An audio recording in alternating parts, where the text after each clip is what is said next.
Hello, ladies and gentlemen. I just thought I'd tell you a story.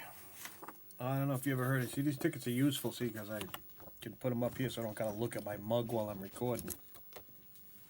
Now, let me tell you the story about Edward Kenney. Edward Kenney was a righteous man. He was a congressman, District 9, 1948, New Jersey.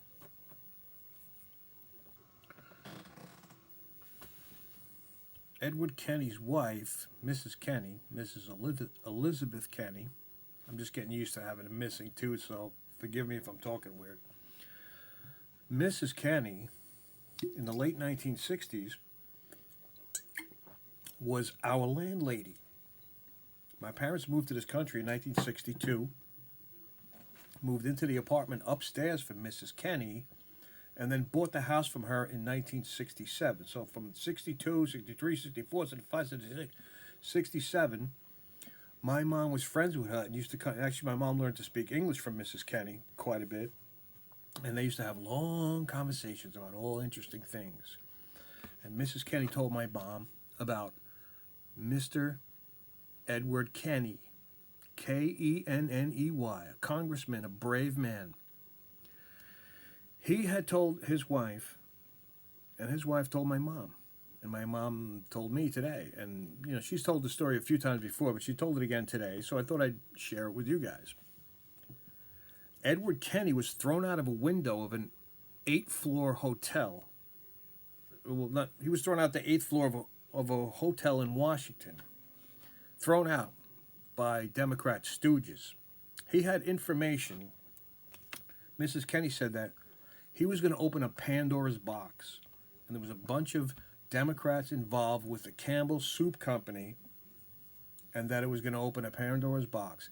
He went to Washington, he was staying in a hotel, and they threw him out the window before he could go to Congress and talk about what he wanted to say. Now, you say, well, what could the Campbell Soup Company haven't been doing?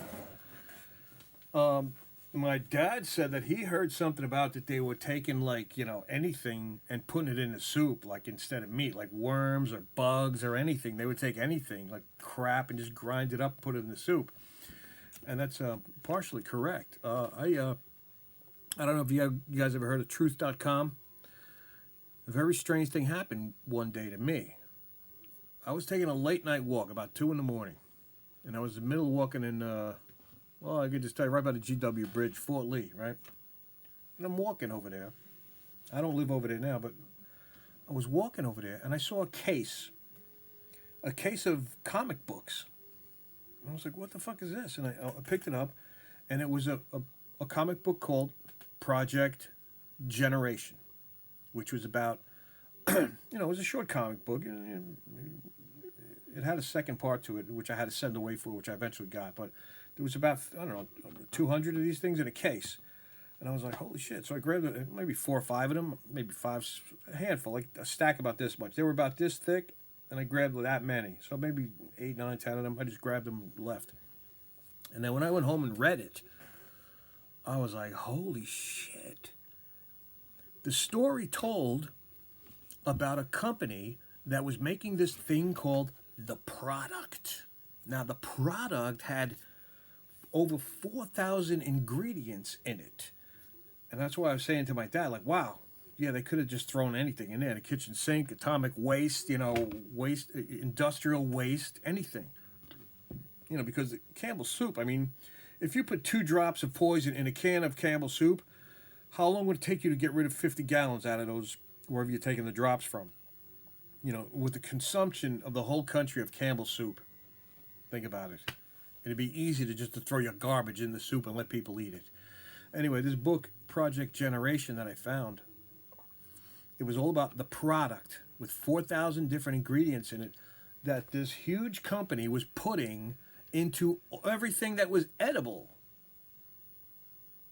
So I'm thinking, and the whole idea, in a nutshell, the whole idea was that they're putting poison in the food so that you die 20 years earlier than you would have. Instead of living to 85, you only live to 65, which is good for the government and good for those representatives, those Democratic representatives that killed Mr. Kenney, because when you're working your ass you pay the government. After you retire, the government pays you. After you retire, after 65, they don't want you alive. So they're putting shit in the food that makes your lifespan decrease so that they get more money. This was Project Generation. This is the story of Project Generation. And I can't help thinking, that book I found under the building over there in the parking lot, I can't help thinking that Mr. Kenney was on to something just like that. What could the Campbell's Soup Company possibly be doing that could be so evil that they would have to kill a man to hide it? Think about that. What would they be doing? And this Project Generation book that I found, this was before the internet. I'm talking 1995, 96 maybe. Something around there. A long time ago. I found this story project, and it was weird because somebody just left a whole case of these comic books. And I was like, somebody wants the world to know about this.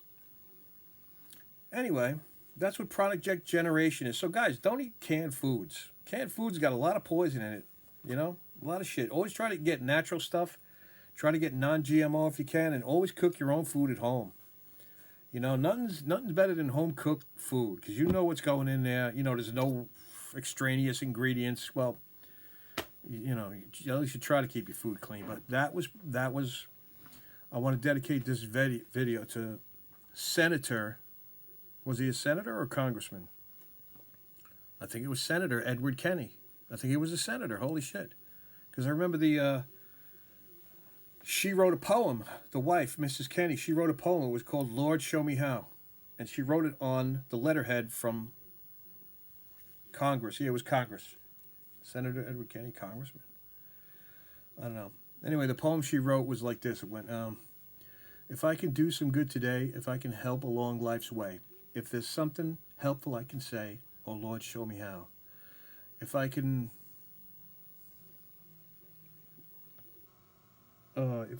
right a human wrong, if I can help make someone strong, if I could cheer with a smile or a song, Lord, show me how. If I can aid one in distress, if I can make a burden less, if I could spread more happiness, oh Lord, show me how. If I could do a kindly deed, if I could help a soul in need, if I could sow a fruitful seed, Lord, show me how. That was Mrs. Kenney's poem. I made a song out of it. That's how I remembered it. I was thinking of the words to the song. Maybe I'll post it one day. Anyway, thanks for listening, guys, and hope you got something out of that story about Mr. Edward Kenney and Mrs. Kenney, who was our landlady when we first moved to this country, and we actually used to call her Grandma Kenney. And my sister was like one. I was just a little baby when she was around. So I don't remember much of her, but I remember seeing pictures of her, and she was quite a lady. She helped my mom learn how to speak English and told her a bunch of stories about, the olden days. But look it up. Edward Kenney, 1948, District 9. He was thrown out of an 8-story, because he was going to tell the truth about something like Democrats, a bunch of Democratic politicians, and the Campbell Soup Company. Mrs. Kenney's words were that he was going to open Pandora's box. And that Pandora's box stayed closed, and it probably still is closed. Is it Project Generation? Are they putting the product in Campbell Soup so that you lose 20 years off your lifespan? Good question.